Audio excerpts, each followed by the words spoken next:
keempat, hati lain yang hilang. Dari informasi yang kami kumpulkan, kasus hantu wanita di Universitas Kedokteran kemungkinan besar terkait dengan pembunuhan di kamar 106 10 tahun lalu. Jadi kami memutuskan untuk pergi ke perpustakaan untuk mencari file siswa perempuan saat itu dan melanjutkan penyelidikan kami. Sebagian besar kampus universitas memiliki perpustakaan, dan di setiap kampus tersembunyi sebuah rahasia yang tidak diketahui oleh kebanyakan orang. Tentu saja, menggali rahasia ini bukanlah tugas yang mudah, jika tidak maka bukan rahasia. Saat kami tiba di perpustakaan, tidak banyak orang yang hadir. Di ruang besar, hanya ada beberapa orang. Daripada tenang, itu lebih terasa seperti sepi. Tampaknya para siswa saat ini tidak terlalu menghabiskan waktunya untuk belajar. Administrator perpustakaan sepertinya juga menghilang entah kemana. Setelah bertanya kepada beberapa siswa, sepertinya dia akan pergi makan. Catatan siswa mungkin terkunci di arsip. Jika administrator tidak ada, tetap di sini akan membuang-buang waktu. Dan mereka tidak bisa begitu saja mendobrak pintu, seperti yang disarankan Zen-Zen. Saat kami terburu-buru untuk menangkap si pembunuh, kami bahkan belum makan siang. Sekarang perut kami keroncongan, karena tinggal di sini hanya akan membuang-buang waktu. Kenapa tidak keluar untuk makan dulu? Jadi saya memberi saran, mengapa kita tidak pergi makan dulu? Segera setelah saya menyebutkan makan, Zen-Zen tampaknya telah mengingat mayat-mayat yang mual itu dari ruang bedah. Tidak dapat menemukan sedikit pun nafsu makan. Silakan, bawakan aku kembali beberapa roti tawar. Bagaimana kamu bisa makan roti tawar? Saya tiba-tiba memikirkan tempat yang bagus untuk dikunjungi. Ku dengar Yaxian menyebutkan bahwa restoran di dekat gerbang sekolah cukup enak, terutama sup jantung babi mereka. Begitu Anda memakannya, Anda akan ketagihan. Ingin mencobanya? Pergi ke neraka. Zen-Zen mengirim saya terbang dengan sebuah tendangan. Saya tiba di restoran yang disebutkan Yaxian, dan restoran itu penuh dengan orang.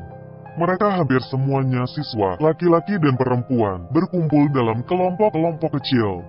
Dengan susah payah, akhirnya saya menemukan tempat duduk. Setelah memesan 2 lauk pauk dan 1 porsi sup jantung babi, saya duduk dengan tenang dan mendengarkan para siswa mengobrol di sekitar saya. Para siswa kebanyakan berbicara tentang permainan, lelucon cabul, dan guru jahat mereka. Tentu saja, hal yang paling mereka bicarakan adalah hubungan. Beberapa siswa yang lebih tua juga berbicara tentang wawancara kerja dan magang. Meskipun sebagian besar adalah informasi yang tidak berguna, kadang-kadang saya akan mendengar sesuatu yang dapat membantu kita. Xiao Ma, apakah menurutmu Profesor Xiao menjual hati? Ruang bedah penuh dengan segala macam spesimen. Satu-satunya hal yang hilang adalah hati. Pembicaranya adalah seorang anak laki-laki dengan kacamata di meja sebelah. Wajah Xiao Ma penuh penghinaan. Wow, kamu baru saja mengetahuinya?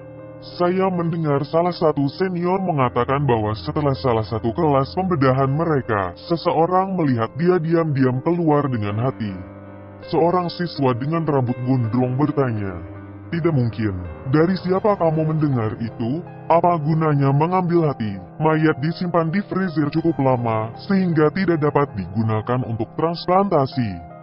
Siapa yang akan membelinya?" Pria berkacamata itu menyindir, "Bagaimana saya bisa tahu? Mungkin dia menjualnya ke beberapa kolektor mesum." Xiao Ma bercanda, "Saya pikir dia baru saja membawa mereka pulang untuk direbus." Haha, seorang gadis dari meja lain menyela mereka, "Berhentilah bersikap menjijikan. Kami semua mencoba makan di sini." Iklan, saat saya meminum sup jantung babi saya bertanya-tanya tentang percakapan para siswa. Mengapa Profesor Xiao ini mengambil hati mayat-mayat itu? Dari alasannya, mayat yang digunakan untuk kelas pembedahan mungkin tidak akan diawetkan dengan terlalu hati-hati, sehingga tidak akan bisa dijual dalam perdagangan organ. Jika itu untuk membuat barang untuk kolektor, bukankah mata lebih baik? Mengapa dia memilih hati? Mungkin aku harus menyelidiki Profesor Xiao ini. Setiap kali hantu wanita itu membunuh, dia mengambil sebuah hati. Mungkin ada hubungan antara keduanya. Saat aku hendak memulai percakapan dengan anak bernama Xiao Ma, teriakan mendesak datang dari luar. Perpustakaan terbakar. Zen masih di perpustakaan, jadi saya harus cepat-cepat memeriksanya. Saya meminta tagihan dan dengan cepat menjatuhkan uang di atas meja sebelum kehabisan. Saat saya menuju pintu, saya sepertinya telah mendengar suara wanita di dalam memanggil, "Supervisor, tolong periksa." Api di perpustakaan menyala dengan sangat ganas. Ketika saya tiba, langit menyala dengan warna merah menyala. Setelah beberapa pencarian, akhirnya saya menemukan Zen di antara kerumunan orang. Rambutnya banyak yang terbakar. Saya bertanya padanya apa yang terjadi. Saya tidak yakin bagaimana mengatakannya. Tidak lama setelah kamu pergi, dengan suara ketakutan, Zen menceritakan kejadian yang terjadi setelah aku pergi. Tidak lama setelah Anda pergi, administrator perpustakaan, Pan Kiuxia, kembali. Saya mengatakan kepadanya bahwa saya ingin menemukan file beberapa gadis yang tinggal di asrama 10 tahun yang lalu. Dan dia memberitahu saya bahwa file itu ada di ruang arsip. Tetapi karena saya hanya tahu ketika gadis-gadis itu ada di sekolah dan saya tidak tahu nama mereka. Mungkin perlu beberapa saat untuk menemukan file-file itu. Dia membawaku ke ruang arsip dan membantuku mencari. Jumlah file di ruang arsip bukanlah jumlah yang biasa. Ruangan itu lebih dari 100 meter persegi dengan 20 rak. Setiap rak memiliki 3 lapisan. Melihat itu semua sudah membuatku sedikit pusing. Syukurlah saya mendapat bantuan administrator. Jika tidak, saya tidak akan tahu harus mulai dari mana. Dia mengatakan bahwa karena kami tidak memiliki nama siswa, langsung membuka file bukanlah ide yang baik. Dia menyarankan kami mulai dengan log asrama. Karena tidak ada yang tinggal di kamar 106 setelah kejadian, kami akan menemukan nama mereka sebagai penghuni terakhir ruangan. Catatan asrama terletak di rak paling belakang. Setelah mencari sedikit, kami menemukan catatan dari 10 tahun yang lalu. Tetapi ketika saya membalik-balik batang kayu itu, entah bagaimana mereka terbakar. Kami ingin memadamkan api, tetapi kami tidak dapat melakukannya, jadi seluruh ruang arsip terbakar. Aku menghela nafas. Aku sudah melihat banyak orang bodoh. Tapi belum banyak yang sebodoh kamu. Anda tidak bisa menyalahkan saya. Siapa yang tahu bahwa rekaman akan mulai terbakar tanpa alasan? Dan semua asap putih membuatku bahkan tidak bisa membuka mataku. Jika tidak akan menjadi seburuk ini. Zen gemetar saat dia bertanya dengan gugup. Menurutmu apakah hantu wanita itu yang menyebabkan masalah dan mencegah kami untuk menyelidiki? Saya menemukan masalah dengan apa yang dikatakan Zen kepada saya. Apakah Anda yakin ada asap putih yang keluar dari catatan? Dia menganggukkan kepalanya. Sedemikian rupa sehingga aku tidak bisa membuka mataku. Bagaimana file-file itu terbakar pada awalnya? Ceritakan secara detail. Saya baru saja membuka logbook dan membuka catatan untuk kamar 106 dan kemudian jari saya mulai terasa hangat. Saya pikir saya melihat cahaya juga. Dan kemudian asap putih keluar. Takut saya menjatuhkan buku itu ke tanah. Siapa yang mengira buku itu akan terbakar begitu saja? Rekor terdekat juga terbakar karena puing-puing. Api menjadi tidak terkendali.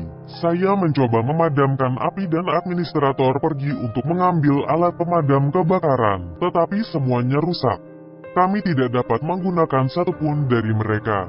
Zen menunjukkan jari-jarinya yang terbakar. Yang pasti bukan hantu wanita yang ikut campur. Mungkin kasus ini menyembunyikan lebih banyak lagi rahasia yang tidak diketahui. Keesokan paginya, saya berjalan ke kantor Sid dan melihat Zen dengan potongan rambut baru mengobrol dengan Miao.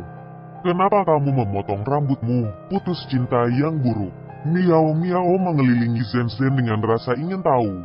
WG yang sedang mengetik dengan cepat di keyboardnya, tiba-tiba berhenti dan mengulurkan lehernya untuk menguping.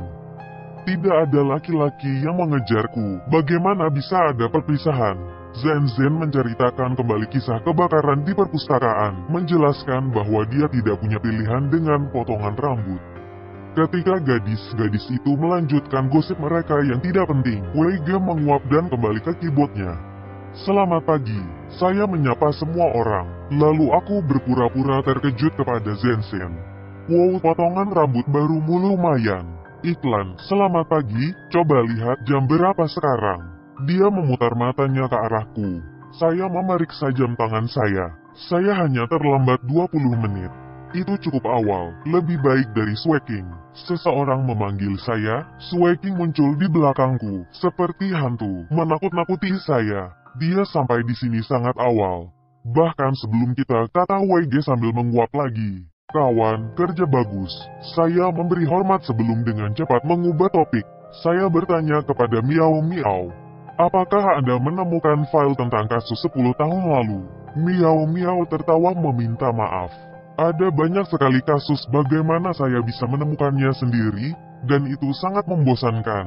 Setelah 1,5 jam, saya mulai mengantuk. Syukurlah Sweking Jie membantu saya. Wah, jadi Sweking Jie yang dingin sebenarnya adalah warga teladan yang berhati hangat. Tepuk tangan, aku bertepuk tangan, senyum nakal di wajahku. Sweking menatapku dengan tenang, matanya bersinar, seolah tidak merasakan apapun. Dia berbicara dengan acuh tak acuh. Tidak ada catatan tentang kasus ini, yang berarti mungkin tidak diajukan secara resmi. Dia berhenti dan kemudian menambahkan, saya setahun lebih muda dari Anda. Anda bisa memanggil saya dengan nama saya, tidak perlu menambahkan Jieji. Apakah mereka seorang wanita cantik berusia awal 20-an atau wanita tua berambut putih?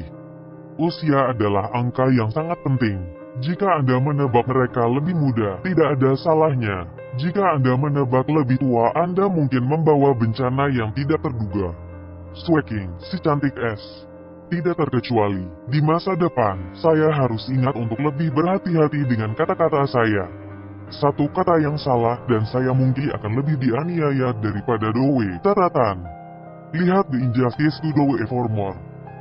Tidak mungkin, itu terlalu keterlaluan. Banyak nyawa hilang dan mereka tidak mengajukan penyelidikan resmi. Zen kaget, Zen tidak pernah bekerja di CB. Jadi dia tidak mengerti bahwa ini adalah kejadian yang sangat normal. Saya memberinya pelajaran mengejar ketinggalan cepat. Semakin sedikit Anda melakukannya, semakin sedikit Anda melakukan kesalahan. Menghindari sesuatu sepenuhnya untuk menghindari kesalahan adalah moto bagi banyak orang. Untuk kasus seperti ini, tidak mengherankan jika keluarga penderita ingin merahasiakannya. Bagaimanapun, si pembunuh memiliki kondisi mental yang serius, jadi pengadilan akan menggunakan kebijaksanaan. Hukumannya tidak akan terlalu keras. Lalu saya bertanya pada WG, apakah kamu keluar dengan tangan kosong juga? Beri aku 15 menit lagi. WG menguap dan melanjutkan. Pekerjaan fisik seperti ini tidak membutuhkan keahlian sama sekali. Membosankan. Kalau begitu, saya akan memberikan laporan saya kepada bos dulu dan kembali. Zen dan saya menuju ke kantor pemimpin tim. Di kantor ketua tim, bos sedang menatap layar komputer yang berpendar. Dia tidak membuang muka saat kami masuk. Saya dengan santai duduk dan menyalakan sebatang rokok yang dengan cepat dipadamkan oleh Zen. Saya sangat merindukan hari-hari saya bermitra dengan Xiao Xiang. Dia tidak pernah mematikan rokok saya, dan jika saya tidak memadamkan rokok saya, dia akan melindungi saya. Aku ingin tahu bagaimana kabarnya sekarang. Mungkin dia sudah meninggalkan dunia ini. Semoga saja dia masih hidup, meski sudah 2 tahun sejak ada berita tentang dia. Setelah mengenang pasangan lama saya, tibalah waktunya untuk kembali ke bisnis. Saya melaporkan hasil investigasi kemarin kepada bos dan mulai memberikan pendapat saya. Kasus ini lebih rumit dari yang saya kira semula. Yang bisa dipastikan saat ini adalah hantu wanita dengan bayi hanyalah pura-pura. Mungkin ada seseorang yang menggunakan kasus pembunuhan dari 10 tahun lalu untuk menutupi rahasia yang tak terkatakan. Bagaimana kamu bisa begitu yakin? Mata bos masih tertuju pada layar komputer dan matanya sangat stabil, seolah dia bahkan belum mendengar isi laporanku. Saya dengan lembut mengangkat jari-jari Zen yang terbakar dan menjelaskan, buku kayu yang terbakar bukanlah hantu yang menyebabkan masalah. Sebaliknya, seseorang telah melapisi halaman dengan fosfor putih. Dalam keadaan normal, tidak akan ada yang aneh dengan buku log, tapi begitu Anda membalik halaman yang dilapisi fosfor putih, suhu tubuh seseorang ditambah dengan panas yang dihasilkan dari gesekan membalik halaman sudah cukup untuk menyalakannya. Zen melihat jari-jarinya dan kemudian menyadari. Maksudmu seseorang berpura-pura menjadi hantu wanita untuk membunuh orang, dan mereka juga mengacaukan buku log. Tapi apa motif mereka? Duduk di kursi, saya meregangkan anggota tubuh saya. Saya tidak yakin, jika hanya untuk menjauhkan siswa dari hutan, tidak perlu membunuh karena itu akan menarik perhatian polisi. Dan kami juga tidak menemukan apapun di hutan. Bos terus menatap layarnya tanpa niat untuk berbicara. Sebaliknya, Zen bertanya dengan cemas, jadi apa yang harus kita selidiki sekarang? Itu sederhana, karena mereka ingin menghancurkan file orang-orang yang tinggal di kamar 106. Kita pasti bisa menemukan beberapa petunjuk dengan 4 gadis yang tinggal di sana. Dia sepertinya mengalami kesulitan untuk memahaminya saat dia mengerutkan alisnya. Ruang arsip dibakar. Bagaimana kita bisa menemukan keempat gadis itu? Kita harus melihat seberapa bagus keterampilan WIG.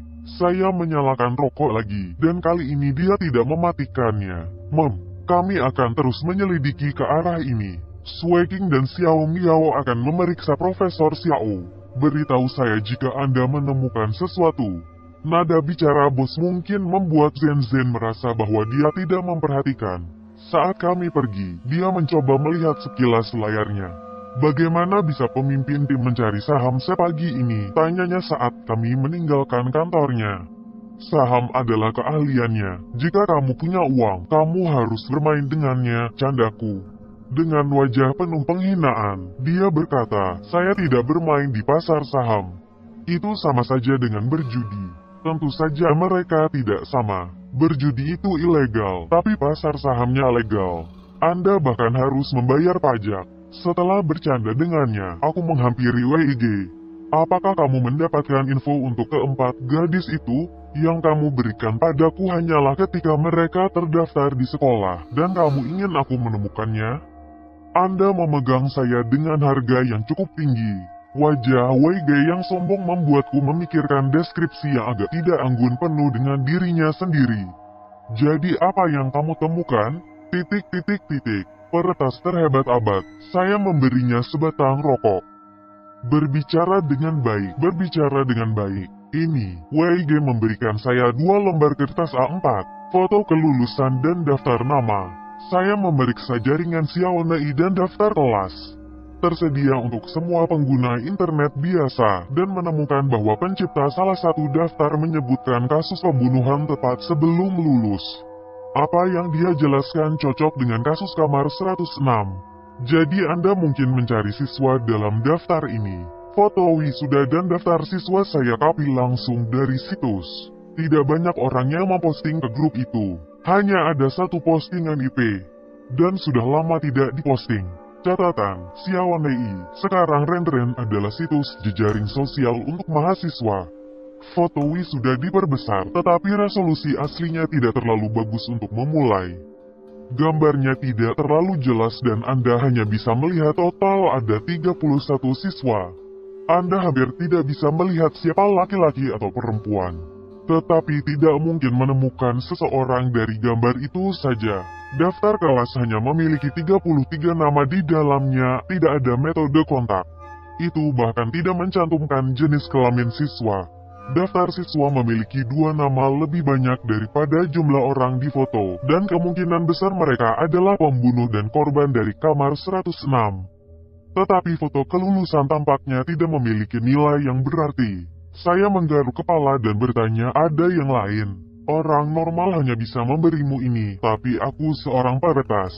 Tentu saja aku tidak akan memalukan.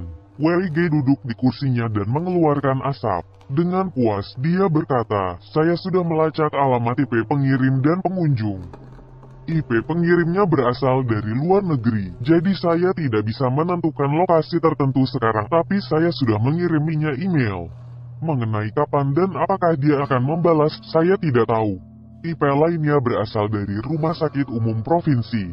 Melalui sistem komputer rumah sakit, saya menemukan IP tersebut berasal dari komputer di lantai 7.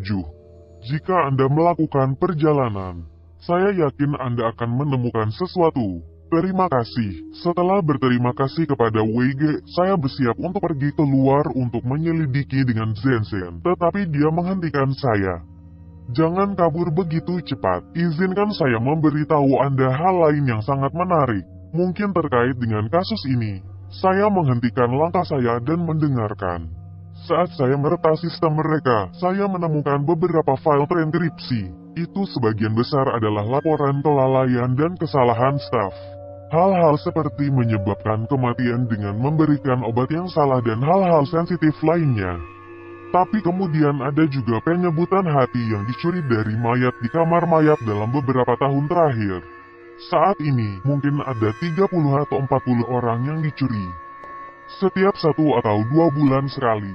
Hati yang hilang, lebih banyak hati yang hilang.